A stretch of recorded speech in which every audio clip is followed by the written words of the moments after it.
Subscribe कीजिए AQ take Hindi channel को और दबाइए इस बेल बटन को टेक्नोलॉजी वीडियो सबसे पहले देखने के लिए। Hello friends, welcome back to my channel. दोस्तों, आज की इस वीडियो में मैं आपको बताने वाला हूं, अगर आपके पास स्टीम में ये एरर आ रहा है, कनेक्शन एरर, तो इस एरर को आप कैसे इजीली रिमूव कर सकते हैं। तो इस वीडियो में मैं आपको यही बताने वाला हूं, तो वीडियो को एंड तक देखते रहिए। तो गाइस, सबसे पहले आपको स्टार्ट मेन्यू के ऊपर राइट क्लिक करना है, फिर आपको यहाँ पर टास्क मैनेजर के ऊपर क्लिक कर देना है। उसके बाद आपको यहाँ पर आप देख सकते हैं यहाँ पर स्टीम है, इसको आपको राइट क्लिक कर कर यहाँ पर एंड टास्क के ऊपर आपको क्लिक कर देना है। उसके बाद आपको यहाँ पर टास्क मैनेजर क्लोज कर देना है, फिर आपको विंडोज के सर्च बार में टाइप करना है कमांड प्रॉम्प्ट। उसके बाद आपको इसको राइट क्लिक कर कर रन एज एडमिनिस्ट्रेटर के ऊपर क्लिक कर देना है। फिर आपको जो यहाँ पर इस तरीके से कमेंट टाइप करना है, फिर आपको इंटर प्रेस कर देना है।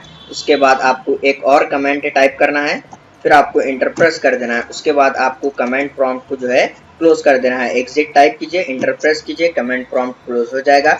फिर आप पीसी या लैपटॉप को एक बार रीस्टार्ट कीजिए, उसके बाद आप स्टीम ऐप ओपन कीजिए, प्रॉब्लम सॉल्व हो जाएगी। तो इस तरीके से आप इजीली प्रॉब्लम सॉल्व कर सकते हैं।